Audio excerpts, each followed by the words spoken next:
Once upon a midnight weary, while I pondered weak and weary over a many a quaint and curious volume of forgotten lore, while I nodded, nearly napping, suddenly there came a tapping, as of someone gently rapping at my chamber door. "'Tis some visitor," I muttered, tapping at my chamber door, "only this, and nothing more."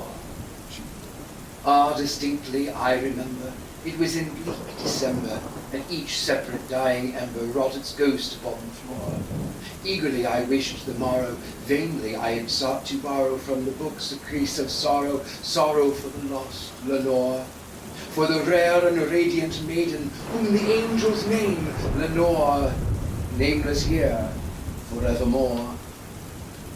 And the silken, sad, uncertain rustling of each purple curtain thrilled me, filled me with fantastic terrors never felt before.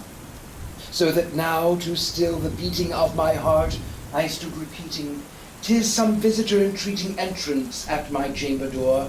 Some late visitor entreating entrance at my chamber door. This it is, and nothing more." My soul grew stronger, hesitating then no longer. "Sir," said I, "or madam, truly your forgiveness I implore. But the fact is I was napping, and so gently you came rapping, and so faintly you came tapping at my chamber door, that I scarce was sure I heard you. Here I opened wide the door. Darkness there, and nothing more." Deep into that darkness peering, long I stood there wondering, fearing, doubting, dreaming dreams no mortal ever dared to dream before.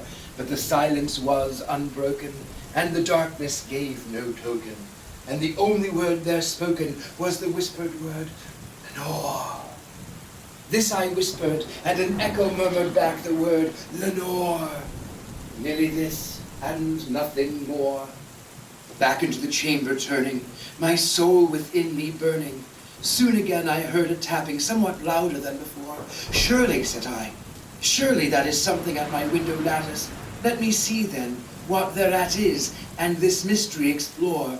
Let my heart be still a moment, and this mystery explore. 'Tis the wind, and nothing more." Open here I flung the shutter, when with many a flirt and flutter, in there stepped a stately raven of the saintly days of yore. Not the least obeisance made he, not a minute stopped or stayed he, but with mine of lord or lady perched above my chamber door, perched upon a bust of Pallas just above my chamber door, perched and sat, and nothing more. Then this ebony bird beguiling my sad fancy into smiling by the grave and stern decorum of the countenance it wore. "Though thy crest be shorn and shaven, thou," I said, "art sure no craven, ghastly, grim, and ancient raven, wandering from the nightly shore. Tell me what thy lordly name is on the night's Plutonian shore." Quoth the raven, "Nevermore." Much I marveled, this ungainly fowl, to hear discourse so plainly, though it answer little meaning, little relevancy bore, for we cannot help agreeing that no living human being ever yet was blessed with a seeing bird above his chamber door.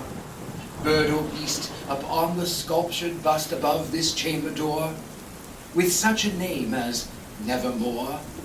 But the raven, sitting lonely on the placid bust, spoke only that one word, as if his soul in that one word he did outpour.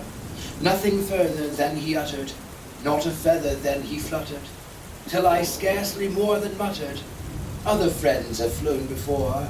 On the morrow he will leave me, as my hopes have flown before." Then the bird said, "Nevermore." Startled at the stillness broken by reply so aptly spoken, "Doubtless," said I, "what it utters is its only stock and store, caught from some unhappy master, whom unmerciful disaster followed fast and followed faster, till his songs one burden bore, till the dirges of his hope that melancholy burden bore, or never, nevermore."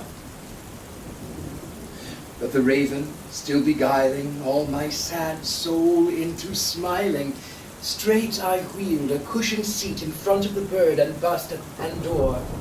Then, upon the velvet sinking, I betook myself to linking fancy unto fancy, thinking what this ominous bird of yore, what this grim, ungainly, ghastly, gaunt, and ominous bird of yore meant in croaking nevermore. This I sat engaged in guessing, but no syllable expressing, to the fowl whose fiery eyes now burned into my bosom's core. This and more I sat divining, with my head at ease reclining on the cushion's velvet lining that the lamplight gloated o'er, but whose velvet violet lining with the lamplight gloating o'er she shall press, nevermore. Then methought the air grew denser, perfumed from an unseen censer, swung by seraphim whose footfalls tinkled on the tufted floor. Wretch, I cried, thy God hath lent thee, by these angels he hath sent thee, respite, and nepenthe from thy memories of Lenore. Quaff, oh quaff this kind nepenthe, and forget this lost Lenore. Quoth the raven, nevermore.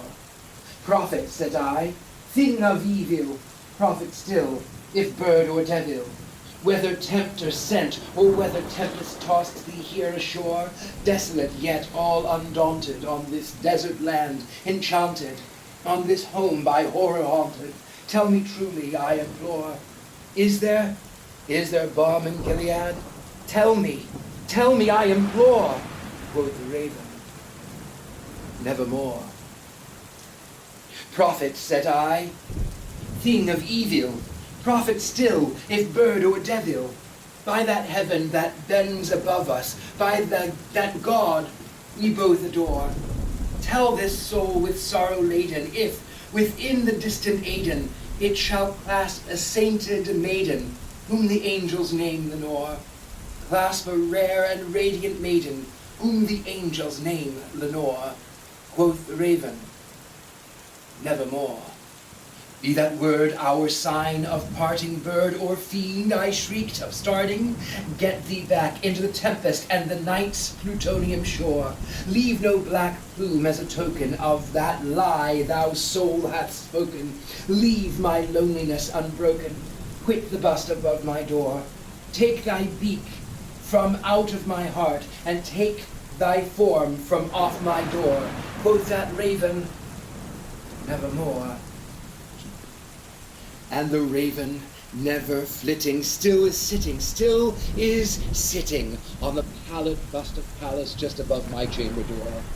And his eyes have all the seeming of demons that is dreaming, and the lamplight o'er him streaming throws his shadows on the floor.